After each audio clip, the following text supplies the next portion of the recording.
Damos paso a Caja de Relatos, análisis y entrevistas con los más destacados autores del momento. Caja de Relatos, novelas, libros, cuentos y los mejores relatos en cadena Universal Radio. Pequeños detalles que con toda seguridad te harán comprender la mejor literatura. Caja de Relatos, dirección y producción de Marcial González.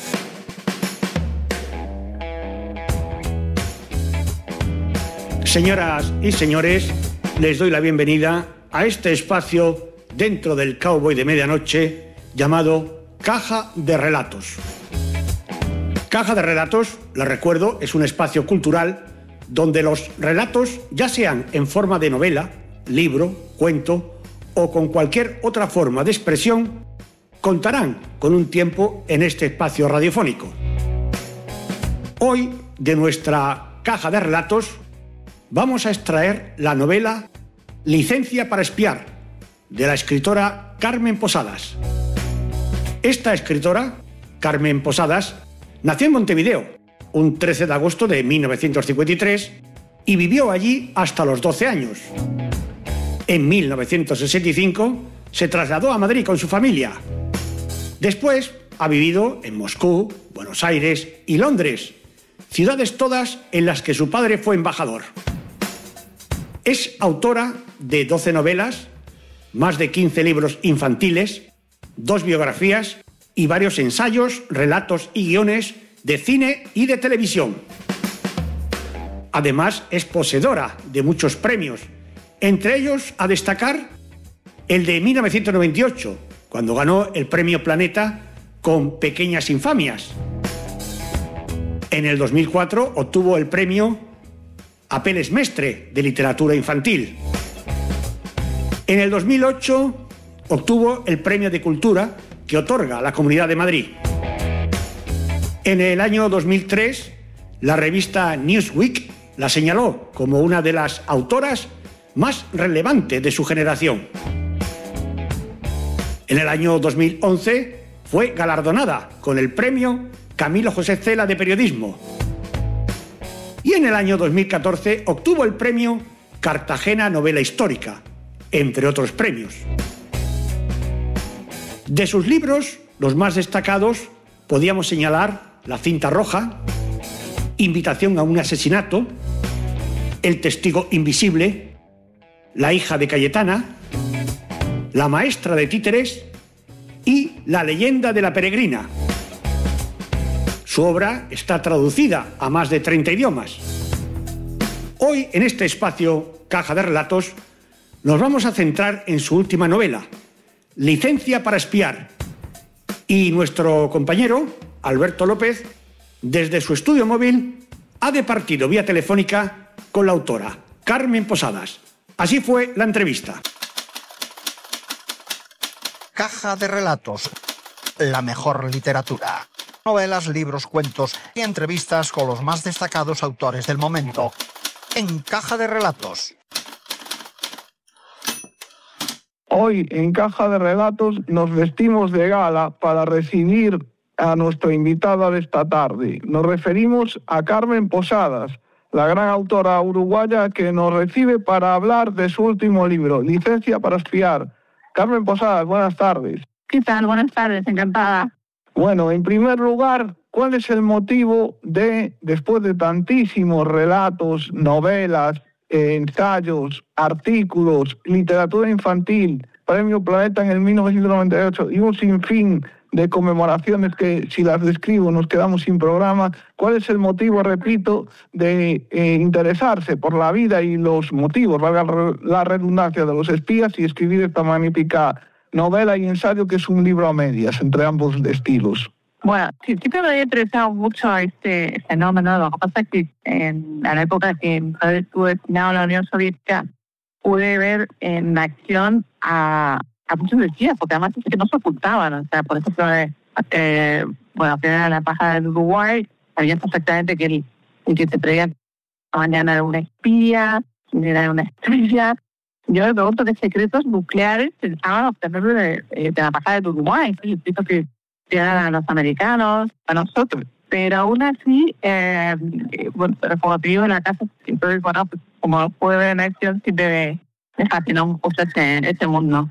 Uno cuando lee este libro se imagina que los primeros espías tienen que ver con las películas e incluso con, en cierto modo, las guerras o incluso la Guerra Fría de los años 60, que fue la que más prolífica fue en cuanto al mundo de espías en el cine. Sin embargo, en el libro de Carmen Posadas nos remontamos hasta la época de Moisés y hasta la época de la Tierra Prometida, siglo XIV a.C., para dar con la primera espía que, de ser una mujer insignificante, pasó a ser una auténtica heroína para su pueblo.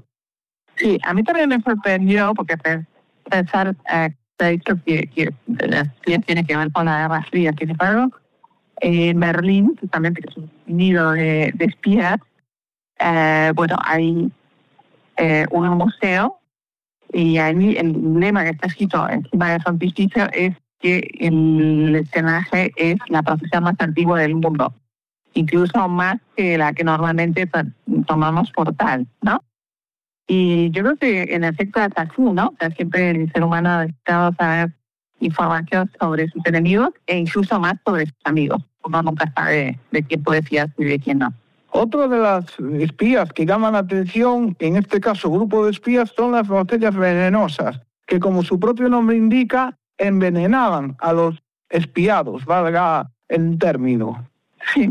Bueno, yo quería que fuera cronológicamente, entonces es verdad que la primera espía tiene indarible, la primera acción de espionaje exitosa, digamos, fue en los 1500 años antes de Cristo, fue después de la época de Moisés, ¿no? En la época de Josué.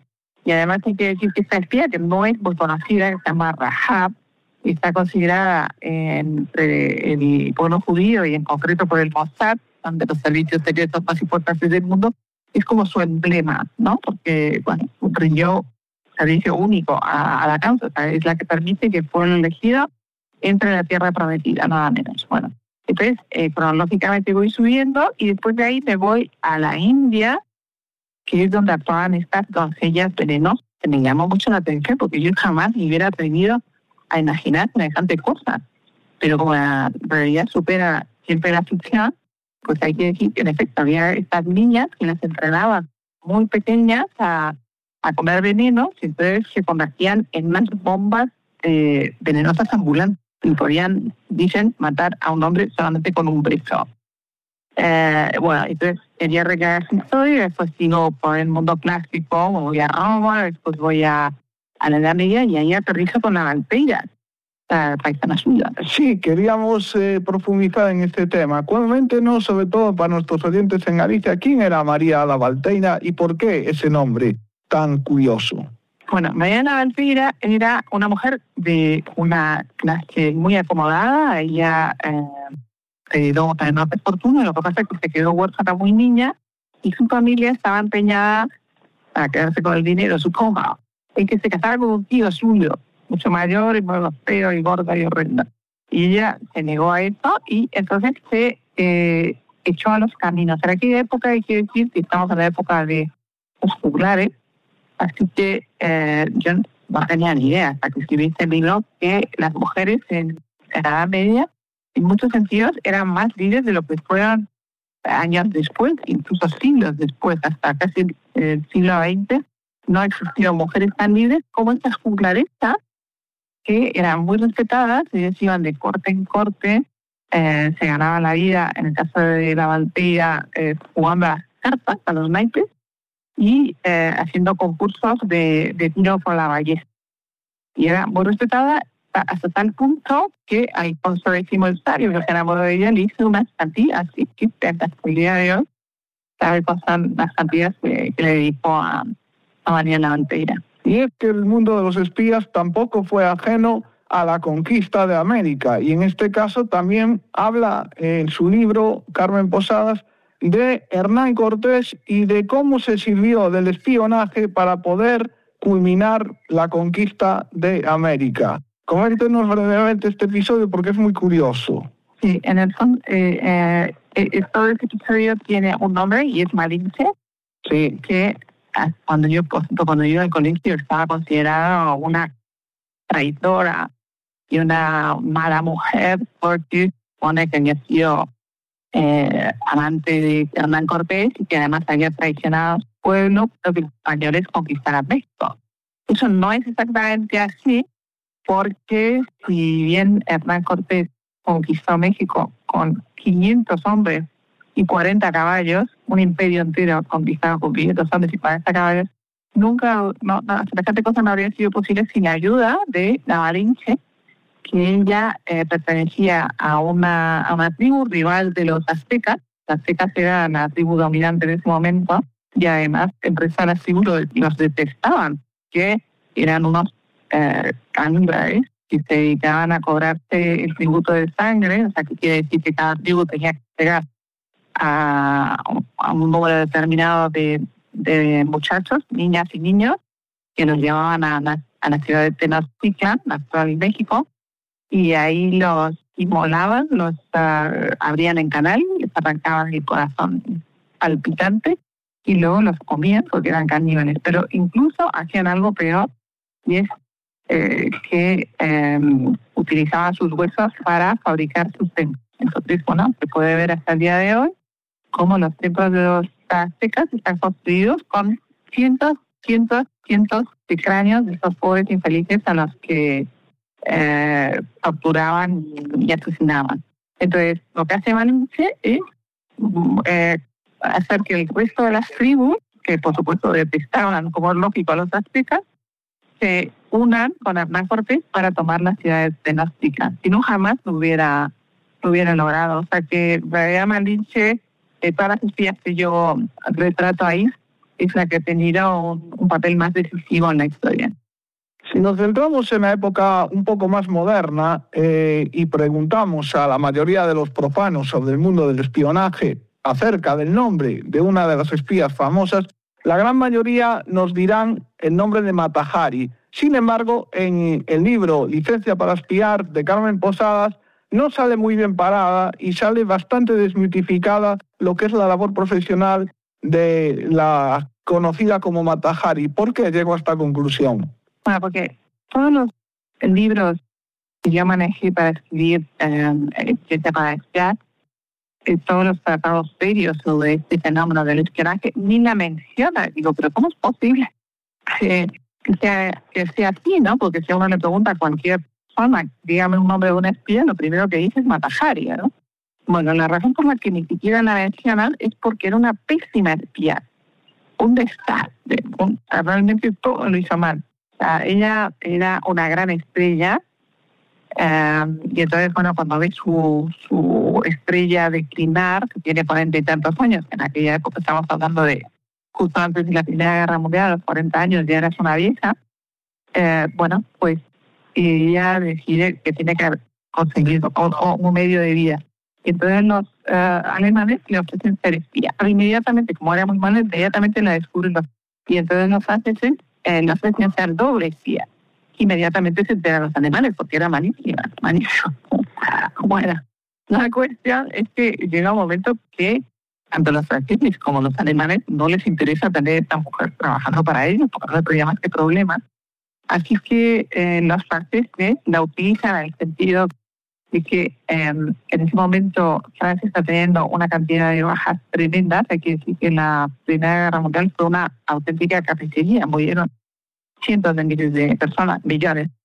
Y entonces decían dar un golpe de efecto para desviar la atención de lo que está pasando en el frente y desvelan que Mata Hari es una doble espía. Se arma un bochinche mundial, porque es como que hoy día descubriéramos que Madonna o yo qué sé, o la Kardashian o alguien así conocida mundialmente es una espía, ¿no? Y esa es la razón por la que es tan notable su caso, pero no porque fuera buena espía, que no lo era. En este libro también se habla del espía antológico de todos los tiempos del mundo de la novela y del cine, como es 007 James Bond. Sin embargo, no para glosar su figura, que lógicamente es novelada, sino para describirnos quién era la reina de corazones y cómo Ian Fleming, autor de la saga de James Bond, se inspiró en ella para glosar y guionar todo lo que es la famosa saga de 007. ¿Quién era la reina de corazones y por qué recibía este nombre?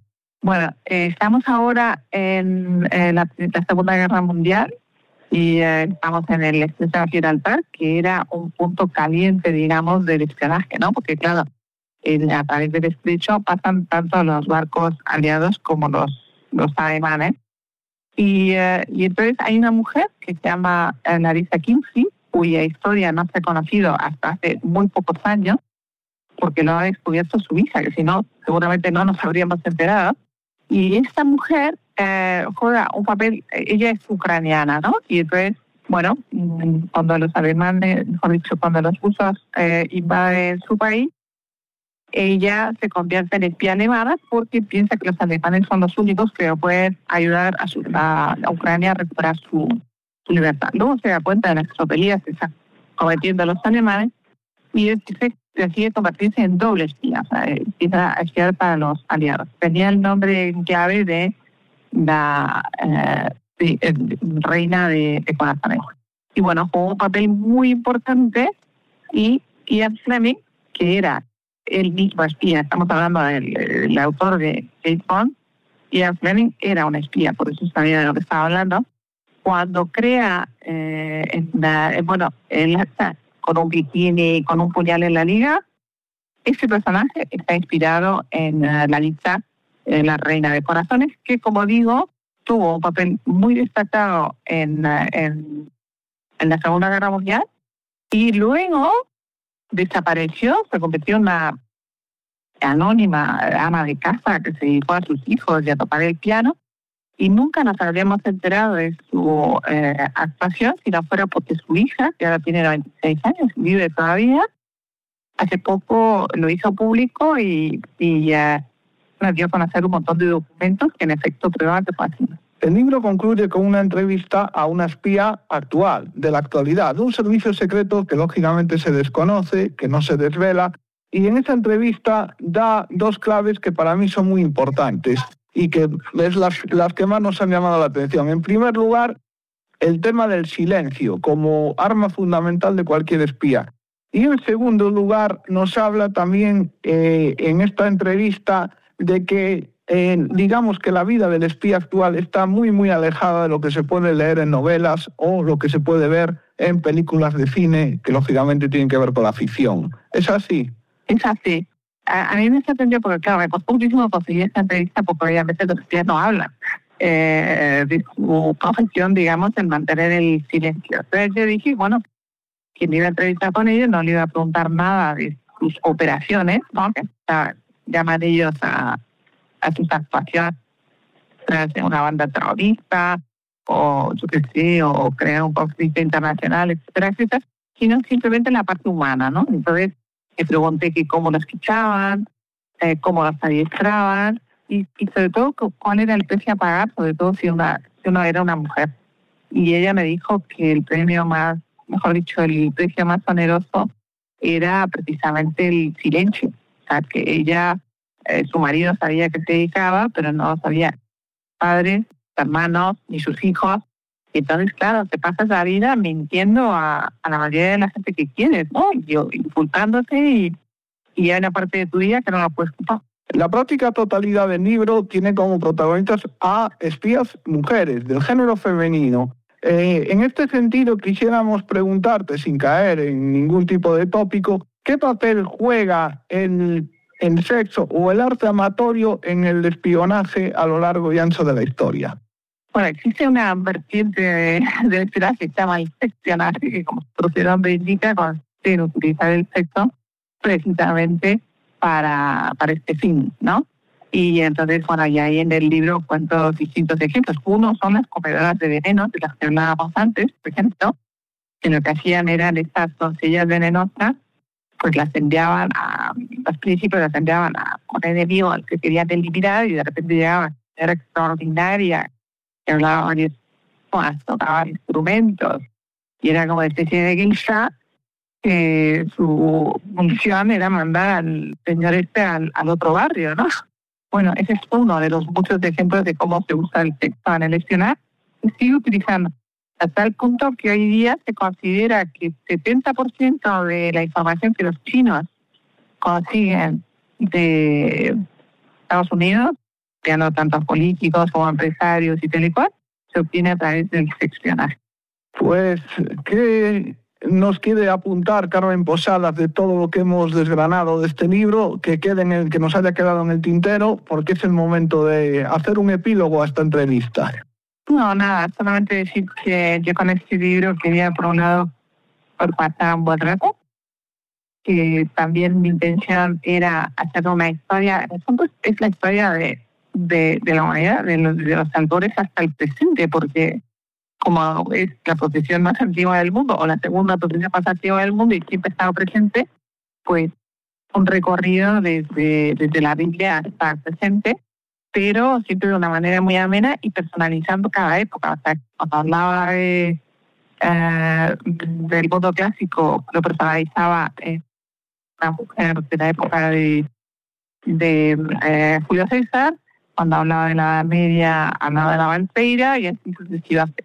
Pues muchísimas gracias, Carmen Posadas, y mucha suerte con esta novela, ensayo, libro, o como el lector lo quiera calificar, porque es una obra de arte muy, muy, muy importante y no nos cansamos de elogiarla, porque no es fácil de encontrar libros así en las estanterías de las librerías actuales.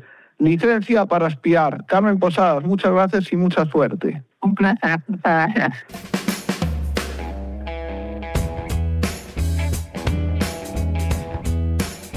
Pues señoras y señores, hoy me voy a despedir con un fragmento de esta novela de la que hemos hablado, Licencia para espiar, de la autora Carmen Posadas.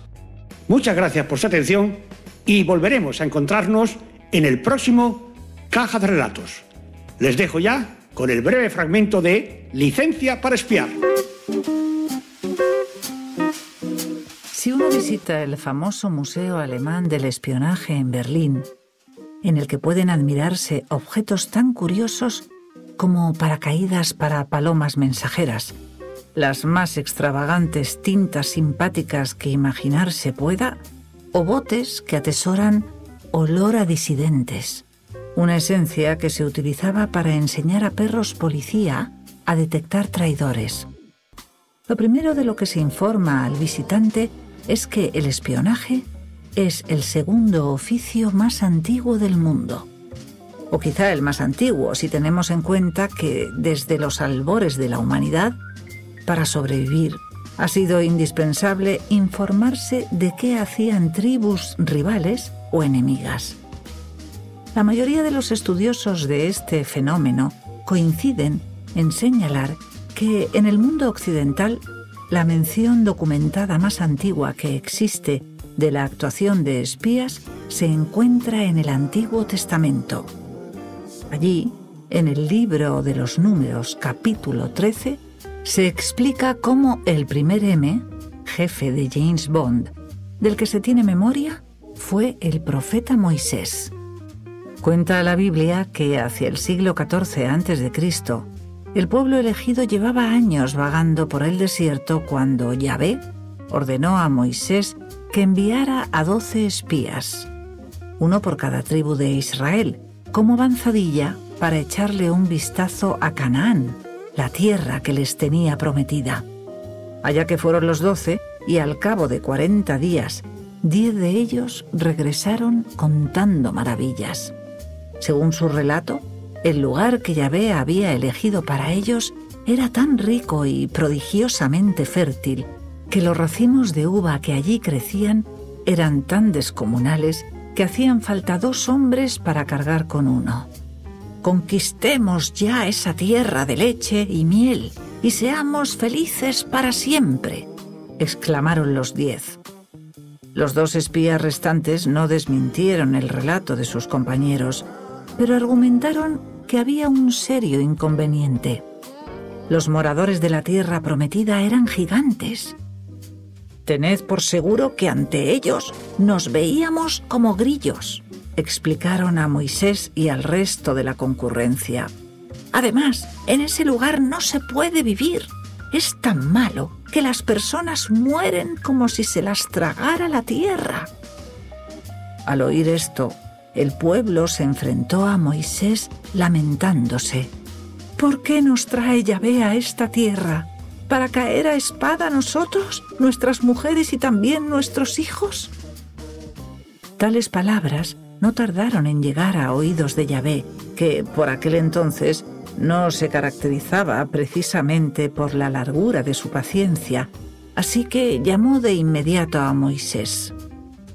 «¿Hasta cuándo me ha de irritar este pueblo?», clamó.